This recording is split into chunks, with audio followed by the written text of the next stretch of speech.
Good morning. Today we are going to be looking at the political and trading relationships that were occurring in Afghanistan currently. So the last lesson we looked at changing industrial structure of Afghanistan. Now we're going to be looking more at the political and trading side of the country. So our aim is to look at the changing political and trading relationships with the wider world. So starting off, we're going to first off by looking at the political relationships. So if we read the statement on the screen now, the Taliban was removed from power by a US-led invasion in 2001. It has gradually regained its strength and now controls and influences more territory than at any point since then. So what that basically means is since 2001, when the US pretty much invaded the country, their main aim of the US was to try and remove the Taliban from control of the country. However, since then, they have increased their strength and influences within the country. On your screen now is a map of Afghanistan by the different districts that it's broken into. See the capital, Jalalabad and Kabul. So the darker areas are where the Taliban remain in full control of that region, and then the orange which is showing where the attacks are taking place, or the most attacks are taking place. A lighter orange with medium, so we're showing at least 3 attacks a month, and then low, which is attacked at least once in every 3 months. And then the grey areas are where the government remained in full control of that region. As you can see, the map showing there's no real clear pattern of it. The government control parts in the centre. We've got parts in the northeast, southwest, and then we've got Taliban control just varying in parts of the south, in parts of the northern regions, and then also in some of the northeast as well. So there isn't any clear pattern in specific areas which they can control. Right, so let's take a step back. Taliban, who are they? So what they are is they are an extremist Islamic group. So they believe that Afghanistan should be ruled by basically the purest of Muslims and Islamic followers. And so what they're doing now currently is they're fighting a civil war or an insurgency. So that means that they're a group of people and they're going against the government of the country. So for them to rule the country, they believe that the fundamentals of Islam and enforcing the strict Sharia law, so things like women must wear the hijabs, and they believe in haddad punishments, which are whipping, stoning, amputation for certain crimes.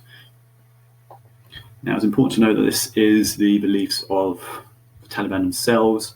They are more of the fundamentalists, so they're going back to the traditional followings of Islam, and the opposite of that is the modernists, who follow the majority of teachings, however, believe that some of them are not perfect in today's modern world. So life under Taliban rule is very different to the government-led portions of the country. So the Taliban have banned many things, including education for girls, makeup, kite flying, films.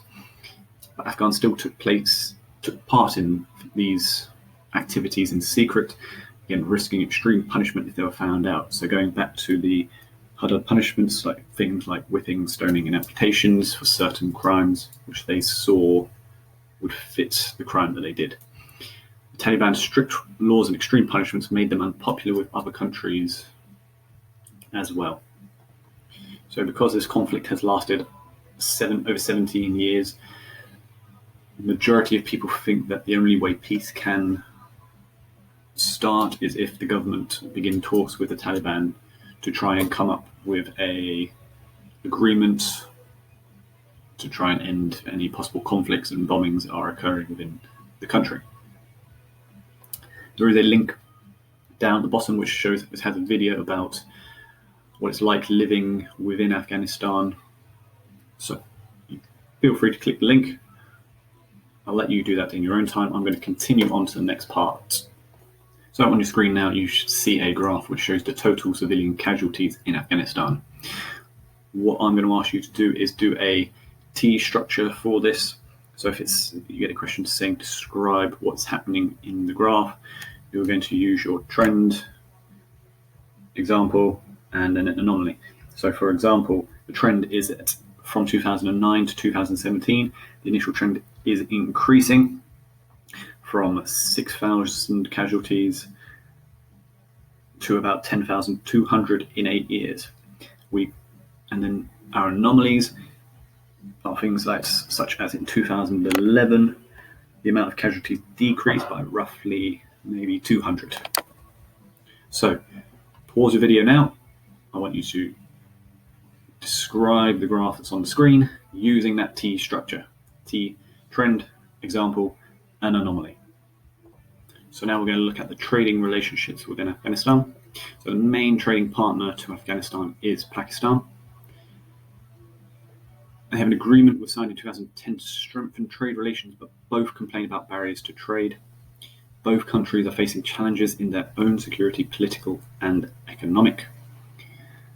And both nations are being encouraged to streamline payments and documentation to ensure this trading relationship remains cooperative.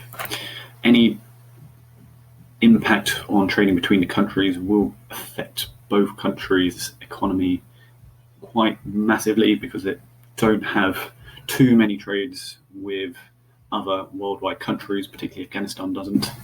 So losing Pakistan as a trading partner would be a massive hit to their economy. So I've attached an article along with the PowerPoint for today's lesson. What I want you to do is read through the article. I want you to describe 2 reasons why the conflict has intensified or has gotten worse since 2006. And what I want you to also do is 2 facts about how the conflict has affected the trading within Afghanistan and with the wider world as well. So how has it affected Afghanistan trading with other countries? And then I'll see you for the next lesson. Goodbye.